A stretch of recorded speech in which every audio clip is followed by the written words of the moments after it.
नमस्कार, मी परमदास जाधव. तर नरेंद्र मोदी यांच्या नॉर्वे दौऱ्यामध्ये एक प्रश्न विचारला गेला आणि त्या एका प्रश्नाने भारतापासून युरोपपर्यंत खळबळ उडालेली आहे. एक पत्रकार, एक आंतरराष्ट्रीय प्रेस कॉन्फरन्स आणि थेट भारताचे जे पंतप्रधान नरेंद्र मोदी यांना विचारलेला प्रश्न.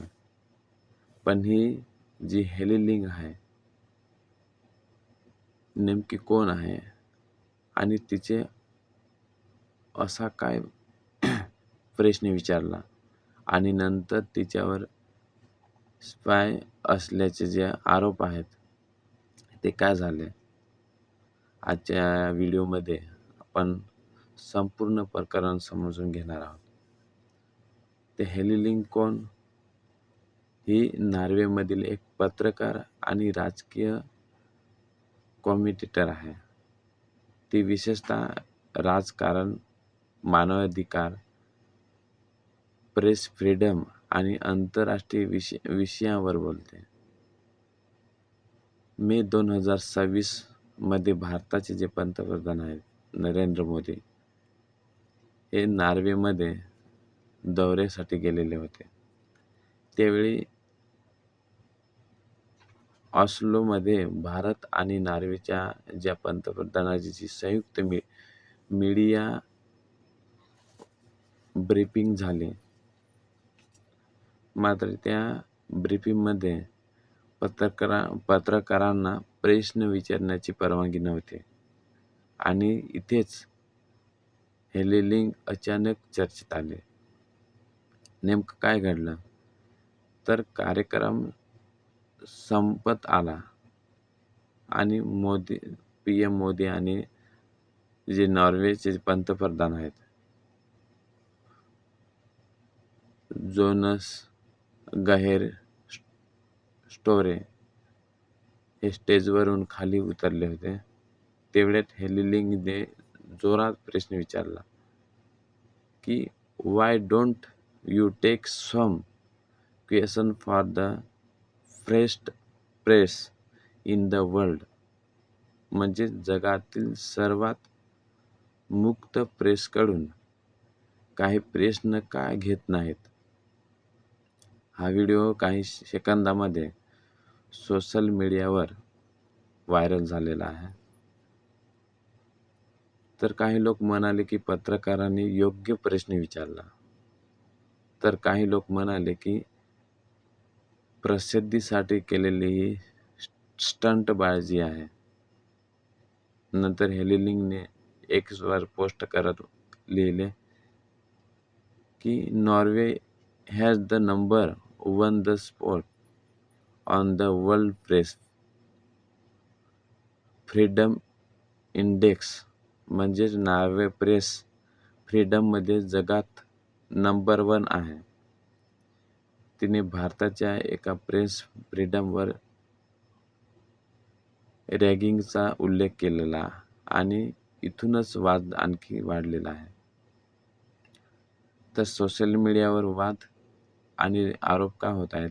तर व्हिडिओ व्हायरल झाल्यानंतर भारतातील सोशल मीडियावर मोठा वाद सुरू झालेला आहे. काही लोकांनी हेली लिंगवर आरोप केले ती फ्रेजेस अग्रेंट आहे, ती स्पाय आहे, भारताची बदनामी करण्याचा प्रयत्न करत आहे. यावर हेली लिंगने उत्तर दिले की I am not a spy. मी हेर नाही. पत्रकार म्हणून प्रश्न विचारणं हा माझा अधिकार आहे. आणि नंतर आणखी एक घटना घडली.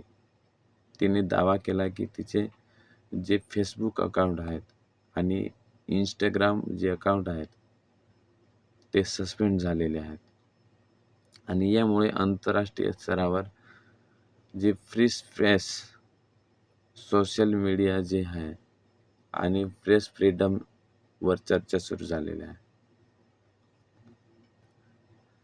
तर भारतीय परराष्ट्र मंत्रालयाने उत्तर काय दिले? तर याच्यावर भारताच्या परराष्ट्र मंत्र्याकडून प्रतिक्रिया आलेल्या आहे. तर जो MEA अधिकारी आहे, शेबी जिंजर याने नॉर्वेमधील प्रेस ब्रिगेडमध्ये उत्तर देताना म्हटले की भारत हा प्राऊड डेमोक्रसी आहे. त्यांनी सांगितले की भारतात लोकशाही मजबूत आहे, मीडिया स्वतंत्र आहे आणि अनेक NGO भारताबद्दल चुकीचे चित्र रंगवतात. पण हेलिलिंग पुन्हा प्रश्न विचारत राहिले. एका व्हिडिओमध्ये ती मानवाधिकाराबद्दल आणि अधिक स्पष्ट उत्तर मागताना दिसले. तर काही सोशल मीडियावर पोस्टमध्ये दावा झाला आहे की ही वेलआउट झालेले आहे. पण हेलिलिंग म्हणाले की I just needed a cap of the water, म्हणजे ती फक्त पाणी प्यायला गेलेली होती. याच्यावर राजकीय काही प्रतिक्रिया झालेल्या आहेत. या संपूर्ण प्रकरणानंतर भारत राजकीय प्रतिक्रियेत देखील आल्या. काँग्रेस नेते राहुल गांधी यांनी या व्हिडिओ शेअर केला. तर दुसरीकडे मोदी समर्थकांनी हेलिलिंगवर टीका केलेली आहे. तर नॉर्वेमधील काही मीडियाने मात्र तिच्या प्रश्नाचं समर्थन केलेलं आहे आणि पत्रकारांनी कठीण प्रश्न विचारले पाहिजेत असे म्हटलेले आहे. तर मित्रांनो, एका प्रश्नामुळे भारत राजकीय चर्चेत आला आणि सोशल मीडियावर ट्रेडिंग सुरू झाले. प्रेस फ्रीडमवर वाद झाला आणि नॉर्वेजियन जे पत्रकार आहे ते जगभर चर्चेत आले. पण इथे मोठा प्रश्न असा आहे की पत्रकारांनी कठीण प्रश्न विचारावेत का? नेत्यांनी प्रत्येक प्रश्नावर उत्तर द्यायला हवा का? आणि सोशल मीडियावर जे वाढत चाललेलं जे ट्रेडिंग आहे ते किती योग्य आहे? तुमचं मत काय आहे? कमेंटमध्ये नक्की सांगा. जर तुम्हाला अशा आंतरराष्ट्रीय आणि व्हायरल बातम्यांचे जे सखोल व्हिडिओ पाहायचे असतील तर आपल्या या चॅनलला सबस्क्राईब करा. धन्यवाद.